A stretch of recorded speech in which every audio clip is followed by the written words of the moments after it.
Hi all, and welcome to episode 2 of Forewarned, Forearmed. Again, I'm your host, the S2. Today we're going to discuss list building and list creation.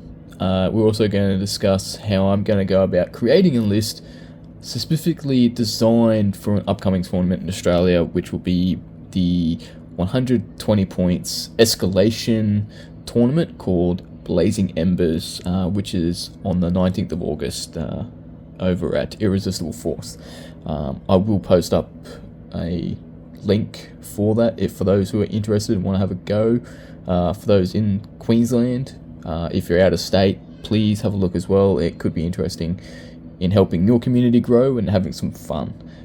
So let's have a look at Blazing Embers lists creation. First, we'll actually go into having a look at the actual what restrictions are based off the actual army creation side of the house, because Blazing Embers is not a regular tournament in that you have 3 lists to create, which are an 80 point, 100 point, 120 point.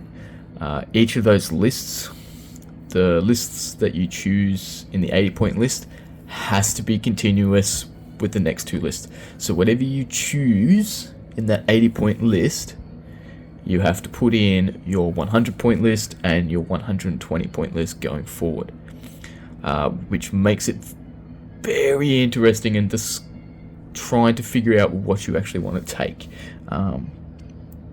because this is a very interesting tournament and it can be a lot of fun. The biggest list restriction on it is the infantry restriction.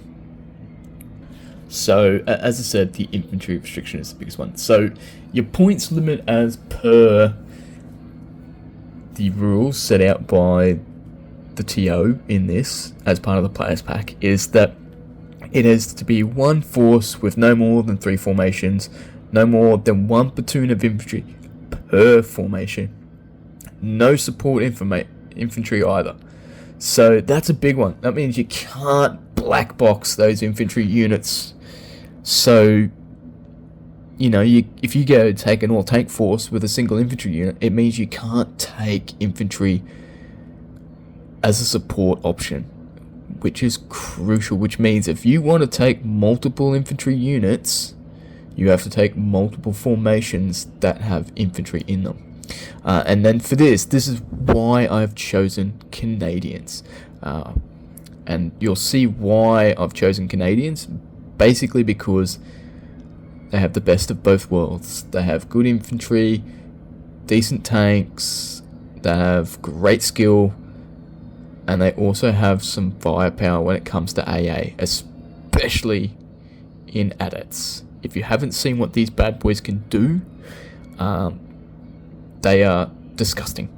There's no role that I see them where you can just sit back and either go, hey, I'm going to pop your aircraft, or B, oh, that's great, you've got a M1A1. Sure, I'm going to pop it with an AT-24 missile from the back of the board.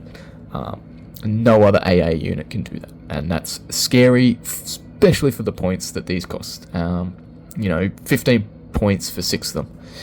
That's the same points as 6 Gepards.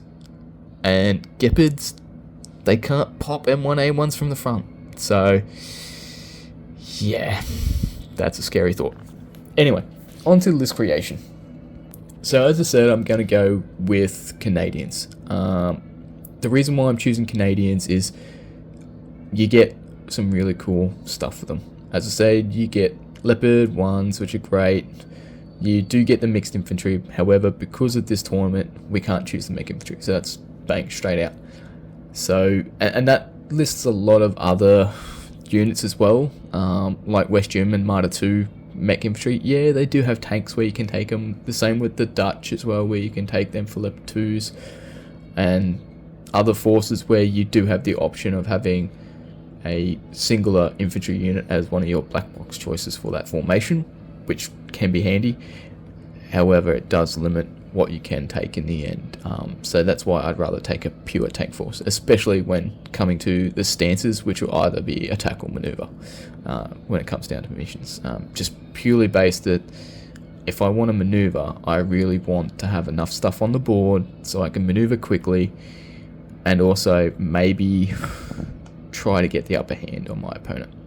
So onto the list creation itself. As I said, I'm going to go with Canadians. Now, I've chosen the West German allies just for the fact I like Leopard 2s.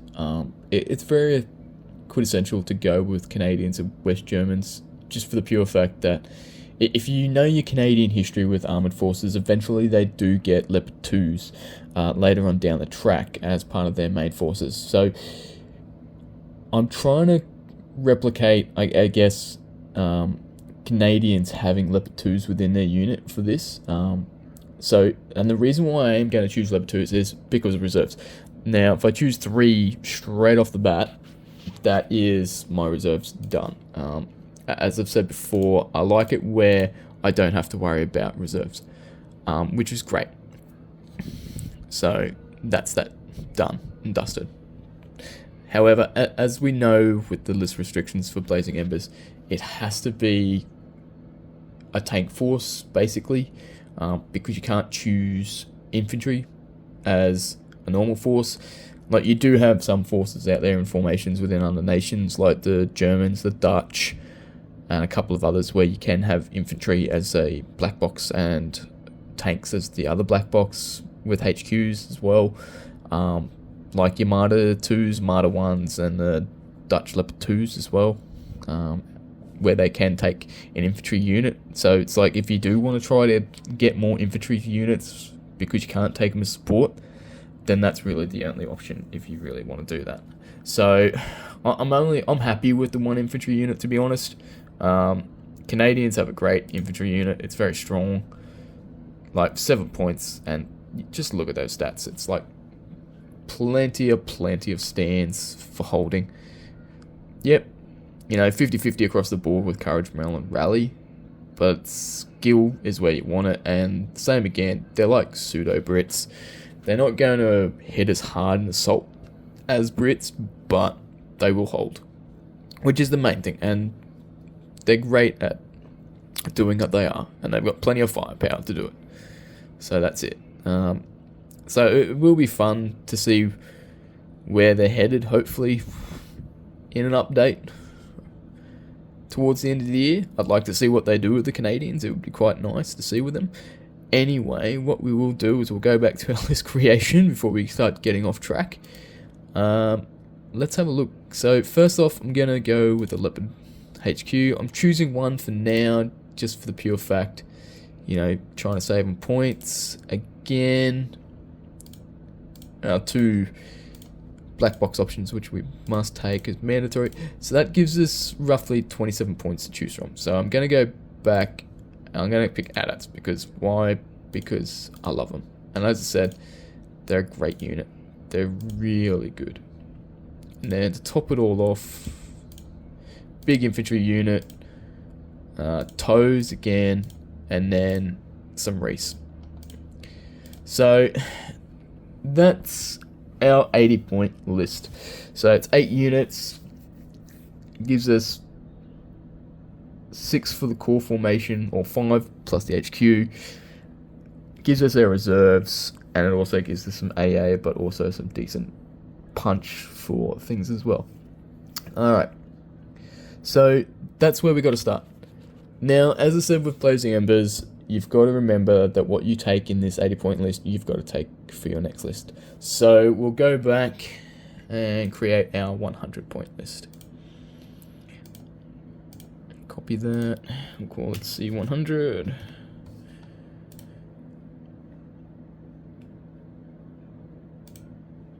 Alright, so I'm actually going to chuck in another formation, which is going to be an allied formation for this one, which is going to be the Lavs. Now, you're probably sitting there going, why don't I keep bumping up the Leopard Squadron? I will be bumping up the Leopard Squadron, and we'll see why in a second. So, I'm going to take a min strength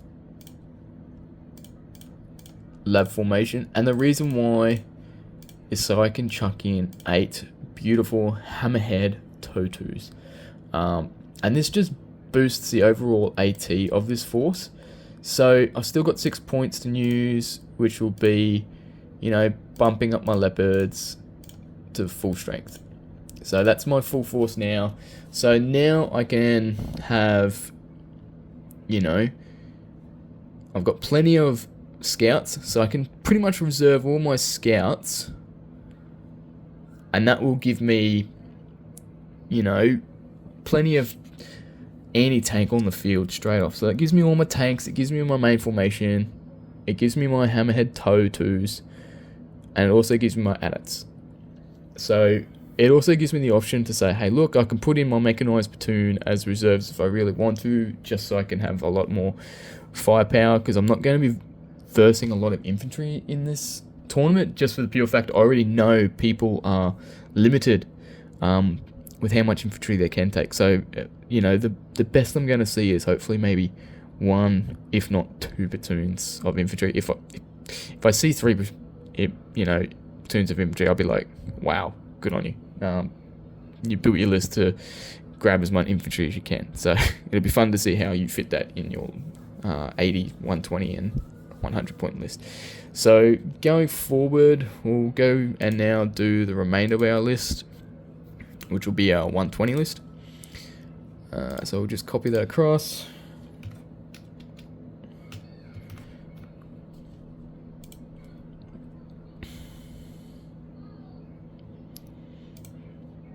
And again, I'm just going to go back in. I'm going to get another tank platoon, which is great. I'm going to bump up the HQ because I need to. And I really do want some artillery. So I'm going to grab a couple of Lars, arm them with mines. Because one, yeah, they're a 2-hit battery, but with mines you get that single token. And that can come into a lot of play. So that gives me a bit to play with. Reserves arrives, I'll just reserve a Leopard Squadron and the Leopard 2s, which still gives me plenty of AT on the board. So that's the 3 lists, and I'll go further into the lists, especially in regards to the tournament rules, with the way that you actually choose the points that you play in this game. So I'll go further into that. So this tournament's actually going to be quite interesting. As I said, it's escalation, but the great thing about escalation is the uncertainty of the escalation for this one. Like last year's was great. You played your 80 point first, you played 100 point first, second, and then 120 last. So that was your 3 games for the day. However, this year it's changed up. You'll be given 3 tokens, each representing those points levels of 80, 100, 120 points. Now, before the game starts, you've got to choose which force you use, and you can take any. So that means you can go and choose your 80 point first. However, your opponent may choose 120 points just to get that overall win, just so they can beat you and try to get a better score. It's like, yep, no worries. But at the end of the day, if you play smart, it's going to be quite interesting. I'll go further into that later on, especially when I talk about the lists and why I probably will play it the way that I am going to play it. But yeah, and the other thing to be mindful is the fact that if you do play a larger force, you will get extra VPs, which can help overall, especially if there is a tiebreaker for you with the wins. So there's that as well. Now, onto how I probably play these lists at this tournament. So, if I look at my 80 point list, I know I'm probably most likely going to choose maneuver with it. Why? Because I know I can try to defend and use the maneuverability and skill of the Canadians, especially with 3+ skill and the HQ with a 2+, just to push around flanks, get side shots, especially of maybe some of the bigger tanks that I may face, especially those tier 1 MBTs like the Leopard 2, M1A1s, even IPM M1s, Challengers and T80s, and T64 with the ERA and T72B as well. So there's some big threats that, where the Leopard's maneuverability and skill is going to come into play, trying to outflank those tanks, and that's why you need a couple of them, and which is why I'm kind of happy I've got those 3 Leopard 2s. So it's like if I choose reserves, it's like I know that it's going to be a cavalry rescue at the end of the day where they're going to come in and go, hey, look, here we are. But the fact is I'm getting 3 West German Leopard 2s or pseudo-Canadian Leopard 2s with similar skills, similar stats to the Canadians, which is why I think they fit in quite nicely with this list.